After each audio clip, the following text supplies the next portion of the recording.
जिन स्वानुभूति से खिरी मम स्वानुभूति मधिगिरी, श्री विमल धारा जैन श्रुत आनंद अमृत से भरी, समता प्रवाह बहावती रागादि विकल्प तोड़ी के, माँ सरस्वती प्रतिभाव वंदन दृष्टि निज में जोड़ी के, दृष्टि निज में जोड़ी के।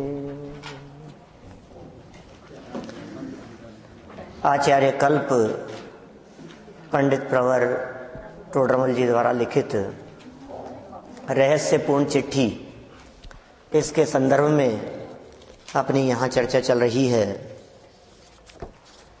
चिट्ठी रहस्यों से भरी हुई है। अनेक रहस्य इस चिट्ठी में मौजूद हैं और वो रहस्य पंडित टोडरमल जी के माध्यम से लिखे गए। जो रहस्य उन्होंने मुल्तान समाज के लोगों के लिए लिखे, वो उनके लिए नहीं है। जो व्यक्ति इस रहस्य को समझ ले उसके लिए है। हम लोग भी यदि थोड़ी सी गहराई में जाकर के देखेंगे तो हमें वो रहस्य हाथ लगेगा, और जब ये रहस्य हमें हाथ लगेंगे तो आप ये निश्चित मान करके चलिए, जब कुछ रहस्य हाथ में लगते हैं तो कुछ उपलब्धि होती है। और जो जितने गहरे रहस्य पता लगते हैं उतनी ही अधिक उपलब्धि होती है। ये रहस्य किसी पर वस्तु के पास आधार पर नहीं है, किसी दूसरी चीज के लिए नहीं है। ये रहस्य अपने स्वरूप के संदर्भ में है। अध्यात्म की रुचि करने वाले, रखने वाले, अध्यात्म रस रोचक भाई जहाँ ऐसी चर्चाएं करते हो, उस स्थान को पंडित जी ने महाशुभ स्थान कह करके पुकारा। ये चर्चा हम कर चुके थे। कल तो हमने पार्श्वनाथ भगवान के जीवन चरित्र को देखा था पूरा। बहुत शुभ स्थान, वो स्थान भी पवित्र हो गया जिस स्थान पर ज्ञानी जीवों ने आत्म आराधना का काम किया हो, जहाँ रह करके जीवों ने आत्म कल्याण का मार्ग प्राप्त किया हो, प्रकट किया हो, जिसके अंदर में उसकी वृद्धि हुई हो। ऐसे जीव और ऐसा स्थान सभी परम पवित्र स्थान हैं। उनके लिए बहुत विनय शब्द अवधारण करने की बात यहाँ कही। माने सर्व साधर्मियों के योग्य, बहुत विनयवंत होकर के पंडित जी ने ये बात कही है। देखिए, ये तो हुई 3 पंक्तियां जिसमें संबोधन मात्र था। आगे बढ़े हम थोड़ा सा। कहते हैं यहां यथा संभव आनंद है। हमने की थी चर्चा यथा संभव आनंद की। यथा संभव मतलब गुणस्थानों के प्रमाण में, यथा संभव मतलब गृहस्थ दशा के योग्य, मतलब हम जिस पोजीशन में हैं अभी वर्तमान में, जो भी हमारी स्थिति है, शारीरिक स्थिति, पारिवारिक स्थिति, सामाजिक स्थिति, देश काल परिस्थितियों के योग्य, पंचम काल, भरत क्षेत्र, इतना लंबा काल बीत गया, इस परिस्थिति के योग्य, ऐसी परिस्थिति को यदि ध्यान में रखें तो उसके योग्य जो आनंद हमारे हो सकता है, जो संभव है, वो आनंद हमारे है। और हम ये भावना भाते हैं कि तुम्हारे भी, क्या वक्ता और श्रोता की दृष्टि से बात करो तो वक्ता ये कहते हैं कि हम तो आनंदित हैं ही, और हम ये भावना भाते हैं कि ऐसा आनंद तुम्हें भी मिले। देखो भाई, जो व्यक्ति जिस चीज के रसिया होते हैं उन्हें उसी की चर्चा करने में आनंद आता है। जिन लोगों को व्यापार में, बिजनेस में मजा आता हो, उन्हें बिजनेस की चर्चाओं में मजा आता है, वो वही चर्चा छेड़ देंगे। जिन्हें राजनीति में आनंद आता हो वे राजनीति की चर्चा छेड़ देंगे। जिन्हें स्पोर्ट्स में मजा आता हो, क्या चल रहा है, कौन जीता है, इंडिया का क्या स्कोर रहा, उसका क्या रहा, वही चर्चा छेड़ देंगे। आप देखिए, ऐसे आध्यात्मिक सत्पुरुष, अध्यात्म की रचना जिनके माध्यम से लिखी गई, अध्यात्म के रहस्यों का उद्घाटन जिनके माध्यम से हुआ, ऐसे पंडित प्रबल टोडरमल जी, वे जब किसी साधर्मी से बात करते हैं तो ऐसा ही विचार की बात करते हैं कि जो आनंद का उपभोग हम कर रहे हैं उसी आनंद का उपभोग आप भी कर रहे हो, कर रहे होंगे निश्चित रूप से। और इतना ही नहीं, वो आनंद किसके आश्रय से प्रकट होता है, माने वो आनंद भोगों का आनंद नहीं है, विषयों का आनंद नहीं है, टीवी सिनेमा का आनंद नहीं है, वो आनंद मूवी देखने सीरियल देखने वाला आनंद नहीं है, वो आनंद खाने पीने वाला आनंद नहीं है। अरे पंचेंद्रिय विषय भोगों वाले आनंद की तो छोड़ो, वो आनंद ऐसा भी नहीं है जो विधान करने के बाद में आज के आनंद की ऐसा आनंद भी नहीं है। विधान के आश्रय से उत्पन्न होने वाले आनंद की बात नहीं कर रहे, भक्ति के आश्रय से उत्पन्न होने वाले आनंद की बात नहीं कर रहे, चर्चा से होने वाले आनंद की बात नहीं कर रहे, चिदानंद घन के अनुभव से जो आनंद होता है उस आनंद की बात कर रहे हैं। माने आत्मा के अतीन्द्रिय आनंद की चर्चा चल रही है। इंद्रिय जन्य आनंद नहीं है, विषयों जन्य आनंद नहीं है। हमने कल कही थी एक बात, परसों है ना, इसकी चर्चा करते समय हमने कहा था कि ये वो आनंद है जो आनंद परिस्थितियों से अप्रभावित रहता है। अरे परिस्थितियों से अप्रभावित रहे बिना वो आनंद सहज नहीं हो सकता। सहज का मतलब हमने कहा कि ये तो सहज रहते हैं साहब, सहज रहते हैं। सहज रहते हैं का क्या मतलब हुआ? सहज रहते हैं का मतलब तकलीफ हो तब भी हमने इनके चेहरे पर वही मुस्कुराहट देखी है, बड़े से बड़े संकट आ जाए तब भी हमने इनके चेहरे पर वही मुस्कुराहट देखी है। ये तो हमेशा ऐसे ही रहते हैं। क्या हमेशा ऐसे ही रहते हैं? किसका बल? ये सहजता किसके आधार से है? सुनो, स्वभाव सहज है और पर्याय असहज है। स्वभाव एक रूप है, पर्याय कभी एक रूप नहीं होती। पर्याय हर समय बदलती हैं, कभी कोई पर्याय, कभी कोई पर्याय, कभी कोई पर्याय। और स्वभाव बोले हर पर्याय में एक जैसा। ऊपर से कपड़े कोई भी हो, अंदर से हम वही हैं। बाहर से शरीर कोई भी हो, अंदर से आत्मा का स्वभाव वही है, वही है, वही है, वही है। वो एक स्वभाव, एक रूपता, उसका नाम है सहज स्वभाव। चिदानंद घन के अनुभव से सहज आनंद। सहज आनंद माने कंटिन्यूअसली। सहज आनंद का मतलब नॉन स्टॉप, सहज ही आनंद चल रहा है अपने आप ही। उस आनंद के लिए कुछ नहीं करना पड़ रहा। ये क्या सम्यक दृष्टियों वाला आनंद होगा क्या? ये कौन से आनंद की बात कर रहे हैं? सहज आनंद सम्यक दृष्टियों वाला आनंद तो है, लेकिन सम्यक दृष्टियों के आनंद दो प्रकार का होता है। दो प्रकार का आनंद होता है सम्यक दृष्टियों के जीवन में। कैसा समझ में नहीं आया? दो प्रकार का आनंद कैसा?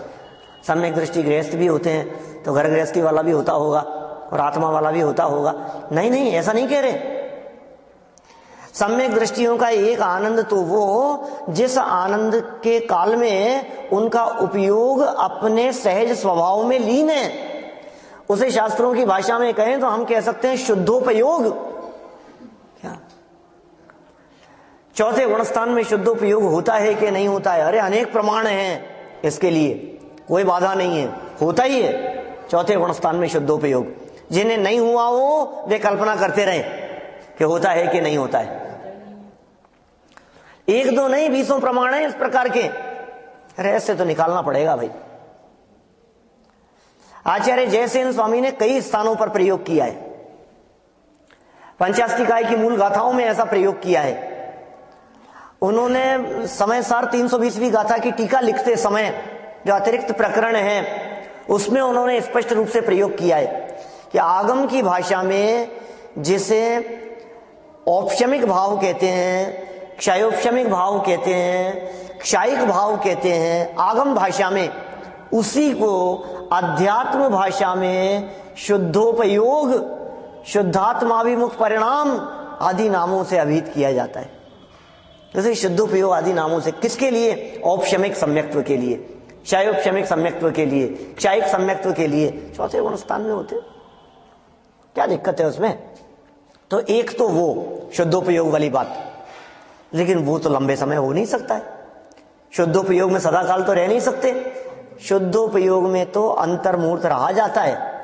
अंतर्मुहूर्त से अधिक या यथा योग्य अंतर्मुहूर्त काल के लिए शुद्धोपयोग हो गया तो उसका अर्थ है केवल ज्ञान, भगवान हो गए। फिर माने इससे ज्यादा पचाने की ताकत साक्षात अरंतों में ही होती है, छद्मस्त नहीं। छद्मस्त अवस्था में जो व्यक्ति शुद्धोपयोग दशा को भोग गए लंबे काल तक, केवल ज्ञान, निर्जरा हो रही है। अब अंतर्मुहूर्त के लिए इतना सा ही तो काम है। भरत जी को कितना टाइम लगा केवल ज्ञान प्राप्त करने में? कितना टाइम लगा भरत जी को? लेकिन भरत जी घर में ही वैरागी, भरत जी तो घर में रहते हुए भी वैरागी थे। हाँ सच में, घर में रहते हुए वैरागी ना होते तो दीक्षा लेने के पश्चात अंतर्मुहूर्त में केवल ज्ञान कैसे प्राप्त कर लेते? माने दीक्षा के पश्चात जो अंतर्मुहूर्त में केवल ज्ञान की प्राप्ति हो गई, इसका मतलब घर गृहस्थी में रहते हुए कितने समय से अभ्यास चल रहा था, प्रैक्टिस चल रही थी, वो शुद्धोपयोग की धारा अंदर में बहती थी। शुद्धोपयोग क्षण मात्र के लिए हुआ, लेकिन क्षण मात्र के शुद्धोपयोग के पश्चात उसका रस, उसकी खुमारी, उसका आनंद लंबे समय तक चलता है। मोक्ष मार्ग प्रकाशक ग्रंथ पढ़ते समय पीछे 7वें अध्याय के किसी प्रकरण में मैंने शुद्धोपयोग के साथ साथ शुद्ध परिणति की चर्चा की थी।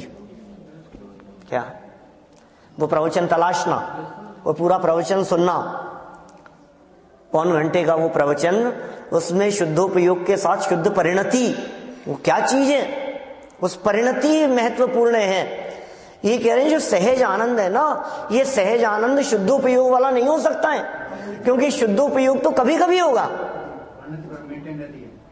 शुद्धोपयोग तो कभी कभी होगा साहब। उपयोग जब अपने आत्मा के साथ में लीन हुआ तो कितने लंबे काल तक रहेगा? हमने कह दिया अंतर्मुहूर्त से ज्यादा नहीं रह सकता है। क्षण मात्र के लिए अंदर गया और सेकंडों में बाहर आ गया। अब सेकंडों में उपयोग बाहर आ जाने के बाद अब वो जो आनंद वो बना रहा, वो जो आनंद मेंटेन रहा, उस आनंद के मेंटेन रहने का नाम है सहज आनंद, और उसे शास्त्रों की भाषा में शुद्ध परिणति कह करके पुकारा है। वो आनंद मेंटेन रहता है। मैंने इसके लिए कई उदाहरणों से चर्चा की है पहले, उसके बारे में कई बार की है मैंने। यहां तो एक ही बार किया वो प्रवचन, लेकिन अमेरिका वालों के लिए बहुत बार की है शुद्धोपयोग शुद्ध परिणति की चर्चा। माने वो शुद्धोपयोग के बल से परिणति मेंटेन रहती है। निर्जरा का आधार शुद्ध परिणति है, आनंद की धारा शुद्ध परिणति के आधार से चल रही है, लेकिन वो शुद्ध परिणति शुद्धोपयोग के बिना नहीं होती है। क्या कह रहा हूं? शुद्धोपयोग होगा तो शुद्ध परिणति चलेगी, शुद्धोपयोग ना हो तो शुद्ध परिणति ना चले। और उस परिणति के निरंतर चलते चलते चलते चलते बीच में फिर शुद्धोपयोग चाहिए, अदरवाइज वो परिणति अशुद्ध परिणति में बदल जाती है। क्या कुछ समझ में आ रही है बात? क्या है, क्या कहना चाह रहे हैं? निर्जरा का कारण भी शुद्धोपयोग नहीं, शुद्ध परिणति है। हो क्या कह रहे हैं? शुद्धोपयोग से निर्जरा नहीं, शुद्धोपयोग के अतिरिक्त काल में भी शुद्ध परिणति से निर्जरा है। आप बतलाओ, चौथे गुणस्थानवर्ती जीव का चौथा गुणस्थान क्या शुद्धोपयोग मात्र के लिए होता होगा? बारीक बात है भाई, उपयोग एकाग्र करके समझना महत्वपूर्ण बात है। अभी वो प्रत्यक्ष परोक्ष अनुभूति आदि की सब चर्चाएं करने वाले हैं आगे। अभी तो ये मार्मिक विषय बतला रहे हैं। हमें बताओ, वो चौथे गुणस्थान वाला जो जीव है जिसे शुद्धोपयोग से सम्यक दर्शन की प्राप्ति हो गई है, अब आत्मा से बाहर निकलने के पश्चात भोजन करते समय, व्यापार करते समय, युद्ध क्षेत्र में हो तो भी, चाहे घर में रहे चाहे वन में रहे, कहीं भी हो, उस काल में उसके 41 कर्म प्रकृतियों का संवर है या नहीं है? बोलो। 41 कर्म प्रकृतियों का आश्रव उसके रुका हुआ है या नहीं? सम्यक दृष्टि के रुका हुआ है। कौन सी 41 कर्म प्रकृतियां हैं? कहां लिखा है? पढ़िए क्या कभी?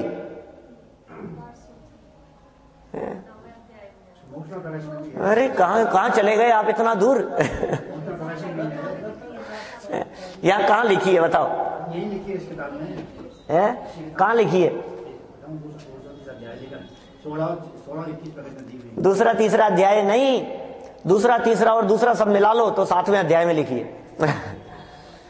2, 3 और 2, 7वें अध्याय का अंतिम पेज, क्या लास्ट पेज पर फुटनोट में 41 कर्म प्रकृतियों की चर्चा की।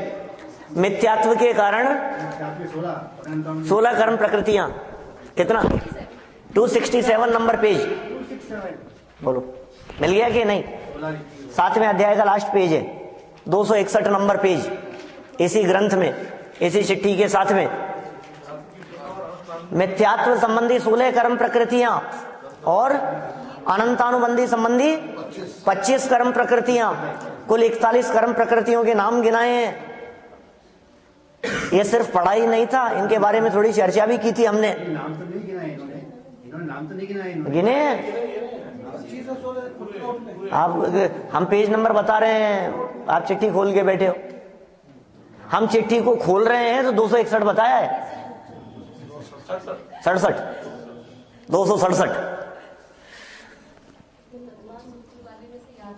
हाँ तो बोलो कितनी सुंदर बात है।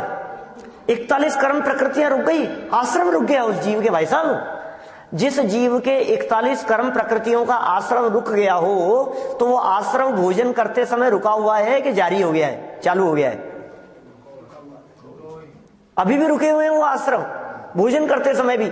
अच्छा, वो नहा रहा हो तब, खा रहा हो तब, पंच इंद्रिय विषय भोगों में हो तब, है? तब भी? कैसी बात कर रहे हो यार, ये कैसी बात कर ली है? तब भी आश्रम रुका हुआ है, तो शुद्धोपयोग तो नहीं है, फिर किसके बल पे रुका हुआ है? और शुद्ध परिणति। इसका मतलब अनंतानुबंधी और मिथ्यात्व के अभाव में जो शुद्धता प्रकट हुई है, वो शुद्धता जब तक सम्यक दर्शन रहेगा तब तक मेंटेन रहेगी क्या? और वो जो शुद्धता मेंटेन है, उस शुद्धता के मेंटेन को यहां कह रहे हैं सहज आनंद। क्या? उस शुद्धता के मेंटेन रहने का नाम है सहज आनंद। सहज आनंद बोले शुद्धता की मेंटेन रखने की बात कर रहे हैं? नहीं नहीं, शुद्धता मेंटेन रहे उसको तो सहज आनंद कहते हैं, लेकिन हम तो उस शुद्धता की वृद्धि की कामना करते हैं। क्या? कैसे शब्द दिए बोलो? इतनी सी बात नहीं कि आपको वो सहज आनंद प्रकट हो जाए। शुद्धोपयोग के बिना शुद्ध परिणति नहीं होगी। आप सोचिए, ये ऐसी स्थिति है, आधे घंटे के लिए मोबाइल चार्ज किया। आजकल तो वो चार्जर आ रहे हैं फास्ट वाले, बहुत फास्ट चार्ज हो जाता है मोबाइल, आधे घंटे के अंदर फुल चार्ज। अब ये जो आधे घंटे चार्ज करने के बाद जब चार्ज से हटा दिया तो मोबाइल चार्ज रहता है कि नहीं रहता है? कि जब चार्जर पे लगा रहेगा तभी चार्ज रहेगा, हटाने के बाद भी चार्ज रहता है? ये कब तक चार्ज रहता है? जितनी उसकी बैटरी है, जितनी उसकी कैपेसिटी है, उतना चार्ज रहेगा वो, हटने के बाद भी। ऐसे ही अपने उपयोग का प्लग अपने आत्मा के साथ में जुड़ा, क्या? ये तो चार्ज पे लगाया, शुद्धोपयोग, और सेकंडों में वो शुद्धोपयोग के माध्यम से परिणति इतनी चार्ज हो गई कि वो चार्ज 6 महीने तक चल सकता है। एक बार बिजली का करंट लग जाए तो 6 महीने तक चलेगा उसका। ये करंट की बात नहीं है भाई। आप, मैं 3 बार बोल चुके, आप, मैंने उस चीज को ध्यान नहीं दिया, फिर भी आपके मन में ये आ रही है कि मैं बार बार में कहूं उस बात को। ये आनंद की बात है। वो आनंद नहीं है, वो तकलीफ है। वो तकलीफ की चर्चा इस आनंद के साथ में नहीं हो सकती है। यहां हम ये कह रहे हैं उस चीज को आप 6 महीने तक उसका आनंद भोग सकता है। ऐसे भी चार्ज होते हैं मोबाइल जो इतने लंबे समय तक चलते हैं, चल रहा है उसका, बशर्ते कि किसी विशेष परिस्थिति में वो एकदम डिस्चार्ज ना हो। बैटरी निकल गई तो मोबाइल चलना बंद हो जाएगा, है? कुछ भी हो गया ऐसा तो चलना बंद हो जाता है वो। ऐसे ही कह रहे हैं ये उस शुद्धोपयोग के बल पर वो परिणति 6 महीने तक चल सकती है, बशर्ते कि इसके अनंतानुबंधी न आ जाए, मिथ्यात्व का उदय न आ जाए, गुणस्थान गिर जाए तो परिणति में से निकल जाती है ये चीज। हाँ, 6 महीने के अंदर अंदर यदि उसने दोबारा उपयोग अपने स्वभाव के साथ में जोड़ लिया तो क्या होगा? उसमें और इसमें इतना फर्क है, समझना आप, अदरवाइज मत लेना बात को। उसमें और इसमें इतना फर्क है कि ये बार बार में उससे चार्ज करना चाहता है और वो करंट बार बार में नहीं चाहता। आप एक समझने की कोशिश करो, आपने अपने मन से जो बात सोची है थोड़ा बहुत गंभीरता से बात करनी पड़ती है। माने विषय को समझने के लिए क्या एग्जाम्पल दिया जाए, कैसे दिया जाए, उसको गहराई के बिना काम नहीं चलेगा। यहां तो जब वो शुद्ध परिणति में है तो परिणति के बाद में दोबारा उसका उपयोग शुद्धोपयोग की तरफ दौड़ता है, बार बार उसका उपयोग उस आनंद का उपभोग करने के लिए आकर्षित होता है, वो उधर जाता है। फिर थोड़ी सी परिणति में थोड़ी सी कचास आने लगती है, मंदता आने लगती है, फिर तुरंत दौड़ करके अंदर चले जाता है। अरे ऐसा शुद्धोपयोग यदि चौथा गुणस्थान बना रहे तो असंख्यात वर्षों तक मेंटेन रख सकता है।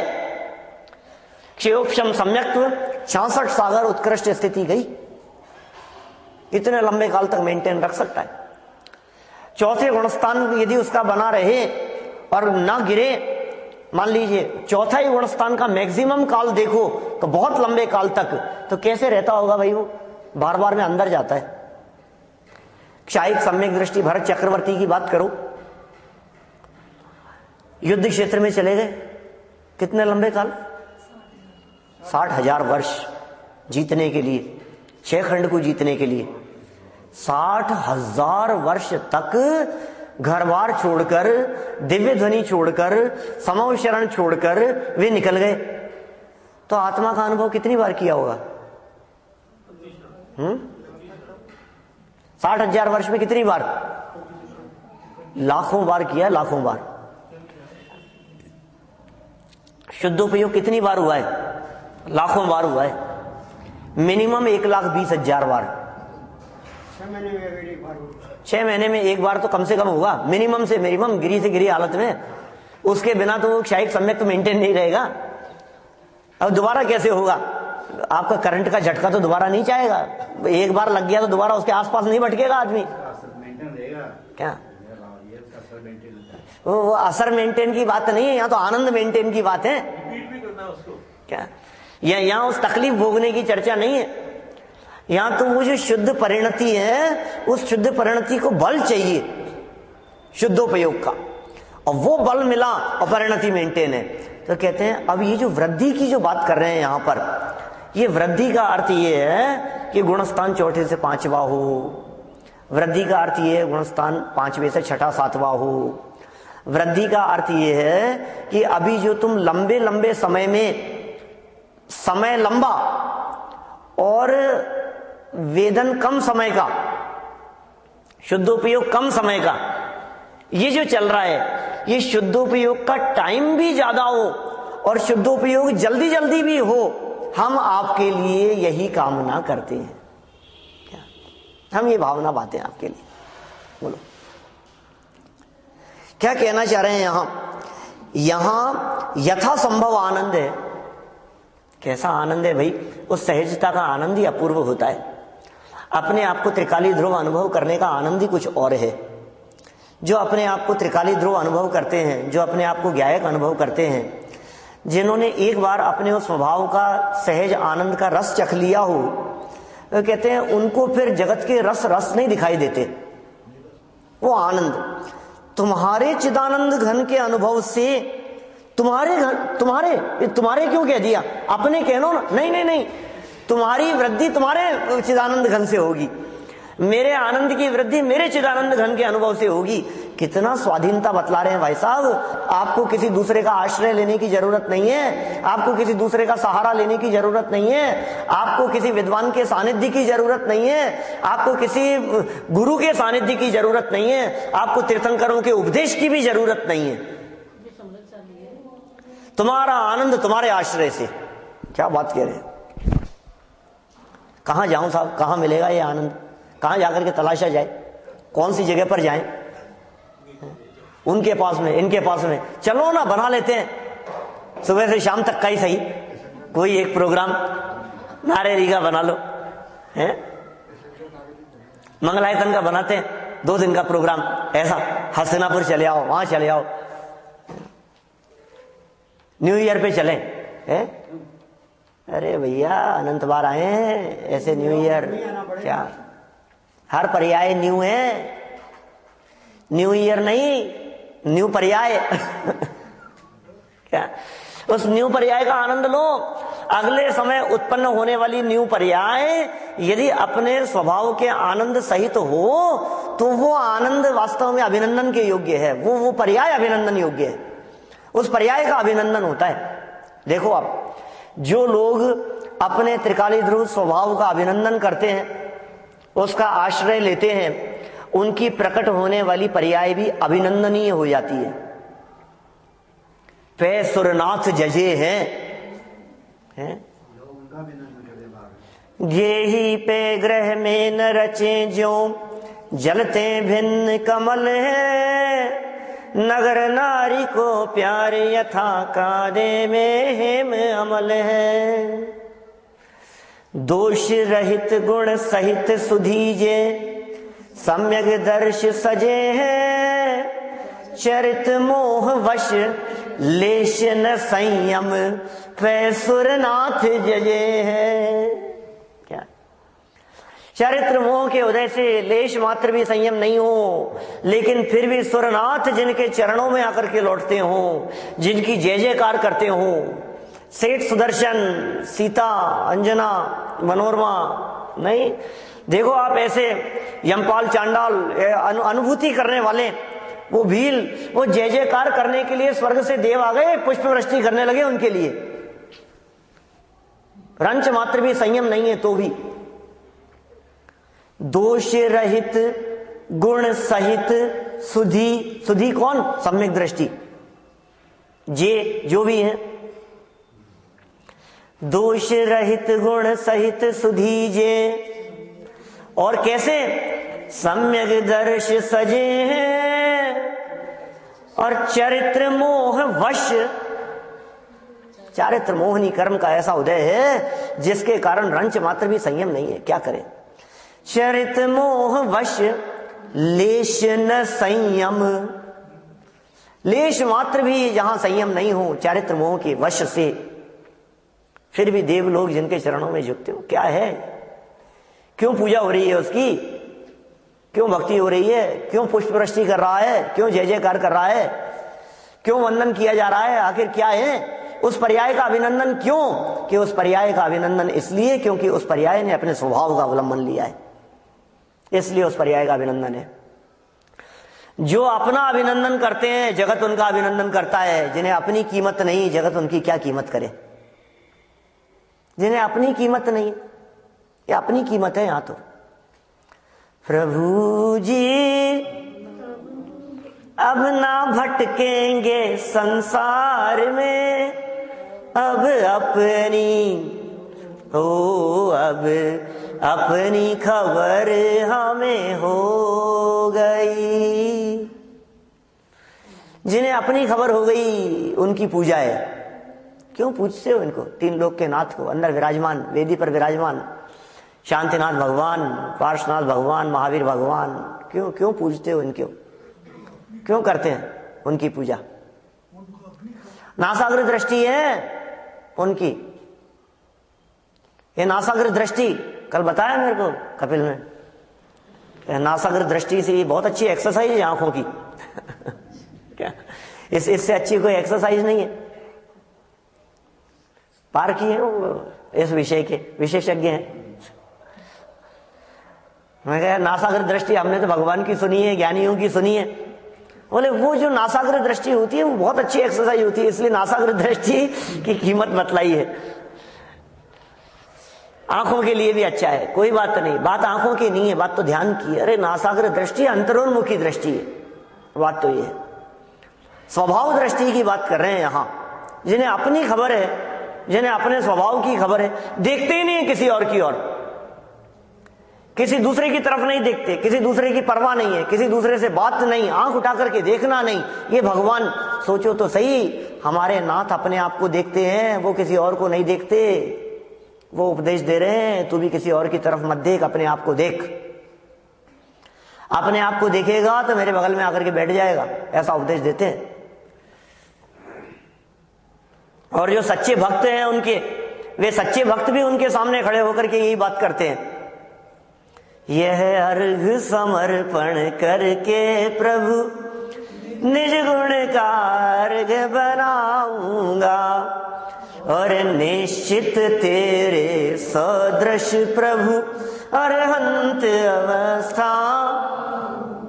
भगवान के सामने खड़े होकर के कह रहे हैं, हे भगवान, तुम समझते क्या हो? क्या कह रहे हैं?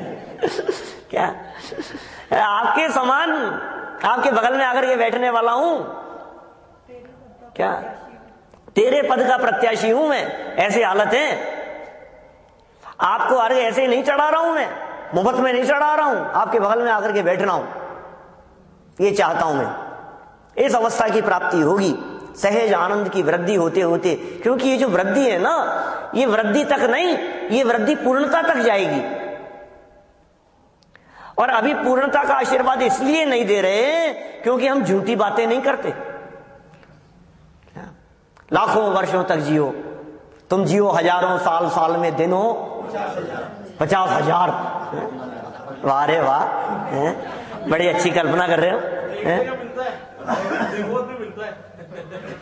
ऐसे जियो हजारों साल, हजारों साल की जिंदगी पहले तो हो नहीं सकती इस भरत क्षेत्र पंचम काल में, और कदाचित हजारों वर्ष की जिंदगी हो भी जाए तो साल के दिन 50,000 तो कभी नहीं हो सकते।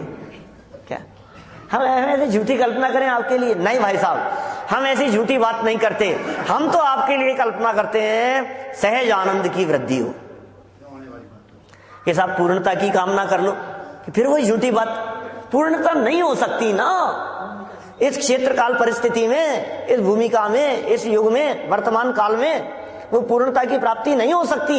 लेकिन हां, ध्यान रखना, यदि वो सहज आनंद प्रकट हो गया है, उस सहज आनंद की वृद्धि हुई है, तो ये निश्चित मान करके चलना कि इस भव में ना सही लेकिन अगले भवों में अल्प काल में निश्चित ही तेरे सदृश प्रभु अरहंत अवस्था पाऊंगा, सिद्ध अवस्था की प्राप्ति होगी, पूर्णता की प्राप्ति होगी। बोलो, निकट भव्य है, ये कह रहे हैं। हाँ, ये कहने वाले हैं, भवेद भव्यो भावी निर्वाण भाजनम। नीचे पंक्तियां आएगी, अभी चलेंगे, अभी नीचे अपन बढ़ेंगे, धीरे धीरे बढ़ेंगे। ये तो सहज आनंद समझ में आया कि नहीं? आपका सहज आनंद कैसा है? बोलो, बिल्कुल सहज, उस आनंद के लिए कुछ नहीं करना पड़ रहा है, बिल्कुल जैसे लाइफ बिल्कुल स्मूथ चलती है ना, कोई उतार चढ़ाव नहीं है। देखो, एक तो वो सहजता वो होती है, जैसे ऐसे लाइनें चल रही होती है ना, फिर ऐसे चलने लग जाती है, क्या होता है उसमें? ऐसे ऐसे ऊपर नीचे चल रही थी, और फिर एकदम ऐसे। अब क्या हुआ? क्या अब जैसे है ना, अब उसके अंदर ना छींक आएगी, ना खांस आएगी, ना आऊ होगा, कुछ नहीं। अब क्या हो गया? अरे ये मरने की बात नहीं कर रहे, ये अमर होने की बात कर रहे हैं। क्या जीते जी ऐसे होने की, क्या ये जीते जी ऐसे होने की बात कर रहे हैं? कैसी सहजता होती होगी उन ज्ञानियों के जीवन में। सप्तम नरक के नरक अवस्था के अंदर लड़ाई झगड़ा मारकाट मचते हुए भी अंतर सुख रस घटा घटी। क्या कहते हैं दौलत राम जी, क्या लिख दिया भजन में?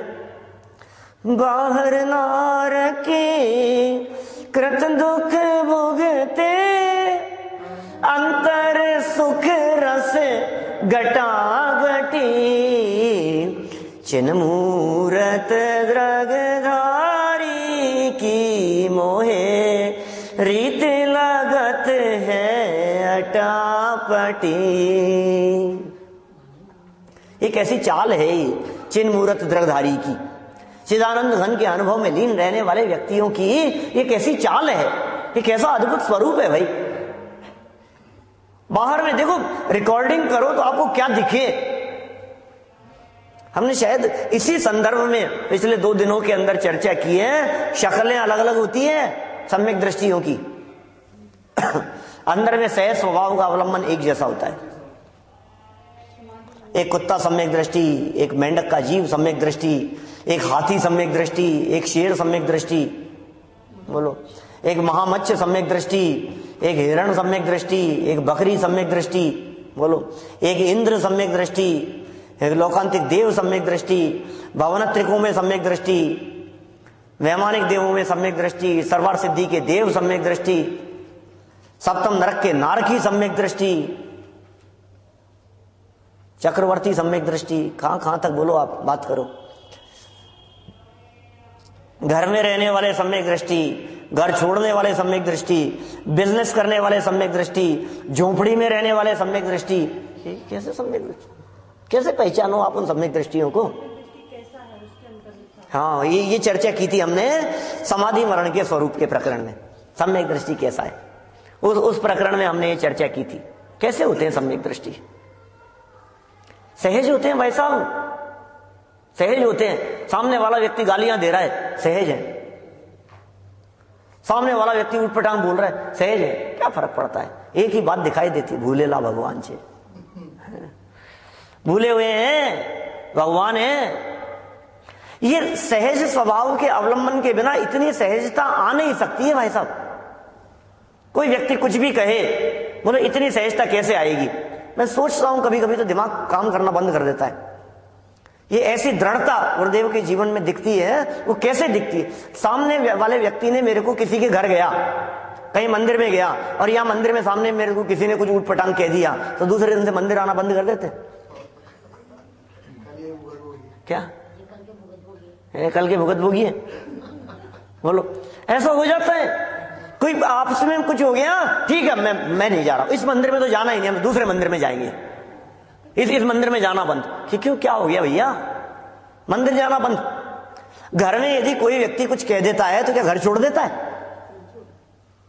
घर में यदि किसी ने कुछ कह दिया तो क्या घर छोड़ के चला जाता है? तो मंदिर में कह दिया तो मंदिर का को छोड़ देता है? सोचो आप, जो लोग गालियां दे रहे हो, जो लोग झंडे दिखा रहे हो काले, जो लोग पत्थर बरसा रहे हो, जो लोग अपशब्द कह रहे हो, उन लोगों के बीच में बैठ करके भी उनको बुरा भला कहना तो बहुत दूर की बात है, उनके बारे में बुरा सोचना तो बहुत दूर की बात है। उनको देख करके ये कहें कि भगवान है, भगवान।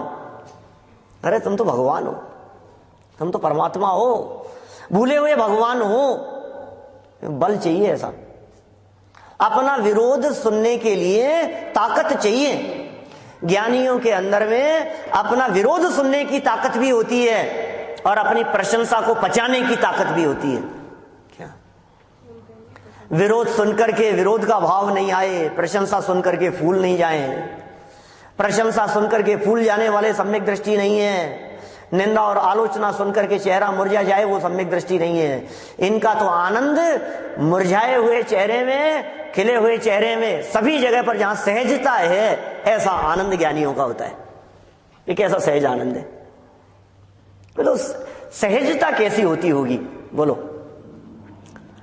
खीर मालपुए बने तो भी वही बात, और समझ लो आप ठंडी रोटी डाल दी गई, फर्क पड़ता है।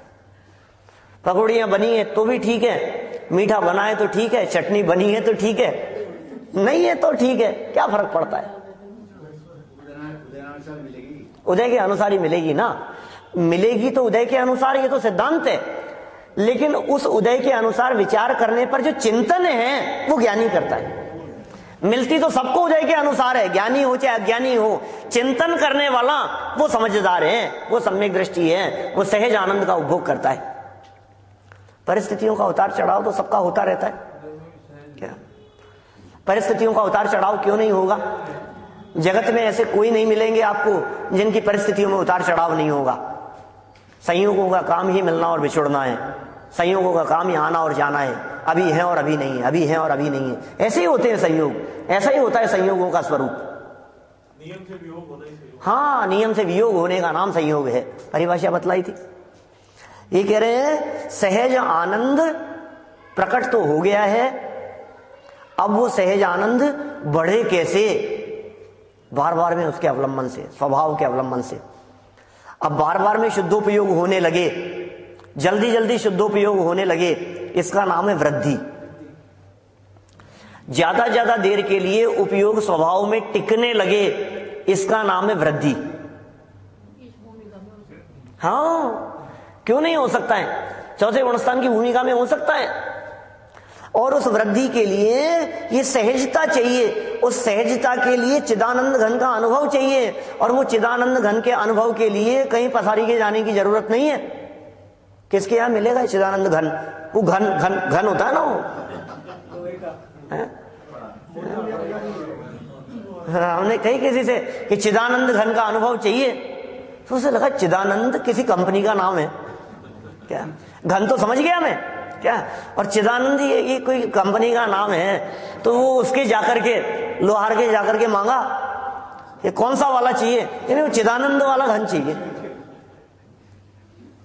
अरे भाई साहब, ये बाहर में नहीं है, ये चित्त आनंद स्वभाव अंदर में मौजूद है। घन शब्द का प्रयोग करके ये कहना चाहते हैं, घन उसे कहते हैं जिसमें बाहरी किसी चीज का प्रवेश नहीं होता, no entry for other outsiders, कुछ भी समझ लो, बाहर की किसी चीज का प्रवेश नहीं है। ऐसा घन है जिसमें समझ लीजिए आप परद्रव्यों का प्रवेश नहीं है, जिसमें संयोगों का प्रवेश नहीं है, जिसमें शरीर का प्रवेश नहीं है, जिसमें राग द्वेष आदि पर्यायों का प्रवेश नहीं है। ऐसे सब चीजों से जो पार है उसका नाम है घन। बना हुआ किसका है? वो लोहे का चैतन्य, चैतन्य घन, चिदानंद घन। तो वो चिदानंद घन भगवान के चिदानंद घन के अनुभव से अपने सहज आनंद की वृद्धि होगी ना। अरे हाँ, वो तो केवल ज्ञानी है, वो तो तीन लोक के नाथ हैं, वो तो अनंत सुखी है। उनके चिदानंद घन से मेरे सहजानंद की वृद्धि नहीं होगी उनके चरणों की शरण में आया हूं तो, कि नहीं, तुम्हारे चिदानंद घन के अनुभव से। तुम जहां हो वहां, तुम जहानाबाद में बैठे हो तुम्हें वहां होगी, तुम मुल्तान नगर में बैठे हो तुम्हें वहां होगी, तुम सांगानेर चले जाओ तुम्हें वहां होगी, आपको 216 में बैठे बैठे हो जाएगी क्या? तो कहीं कहीं भी हो सकती है, किसी भी जगह पर। मंदिर में बैठे हो चाहे घर में बैठे हो चाहे दुकान में बैठे हो, क्या फर्क पड़ता है? बस में चल रहे हो चाहे गाड़ी में हो चाहे ट्रेन में बैठे हो, क्या फर्क पड़ता है? नहीं नहीं साहब, फ्लाइट वालों को तो नहीं हो सकती, ट्रेन वालों को हो सकती है। क्योंकि मेरी चीज मेरे पास में है। पंडित साहब कहा करते थे, जब जरा गर्दन झुकाई देख ली है? दिल के आईने में है तस्वीरें यार की, ऐसा कहते थे। तो पंडित साहब सुनाते थे बहुत। यहां अंदर बैठी है तस्वीर, अंदर है तस्वीर, जब जरा गर्दन झुकाई देख ली। यहां तो कह रहे हैं गर्दन झुकाने की भी जरूरत नहीं है, तुम्हारा स्वभाव तुम्हारे पास में है, गर्दन झुकाने की दरकार नहीं है अनुभूति के लिए। सहज हुए आनंद की प्राप्ति, ऐसे आनंद के संदर्भ में कही है भाई साहब। ये तो इन्होंने भावना भाई है, पंडित जी की भावना है, ज्ञानियों की भावना है। कितनी सुंदर भावना होती है ज्ञानियों की। ज्ञानियों के लिए ज्ञानियों की भावनाएं बड़ी सुंदर होती है। कुछ नहीं, पारिवारिक अनुकूलताओं की कामना नहीं की, बिजनेस बढ़ने की कामना नहीं की, तुम्हारी तबीयत ठीक रहे ऐसी कामना नहीं की। सहज आनंद की वृद्धि की कामना वही व्यक्ति कर सकता है जिसने सहज आनंद का उपभोग किया हो। ये टोडरमल जी उन महापुरुषों में से थे जिन्होंने इस सहज आनंद को स्वयं ने भोगा है, और अनजान साधर्मियों के संदर्भ में भी ऐसी भावना भाते हैं। हम भी इसी तरह की भावना भाएं, और न केवल भावना भाएं अपितु उस सहज आनंद की उत्पत्ति अपने जीवन में करके उस सहज आनंद की वृद्धि करते हुए अल्प काल में पूर्णता को प्राप्त करें। इसी मंगल भावना से मैं बात को यहीं विराम देता हूं।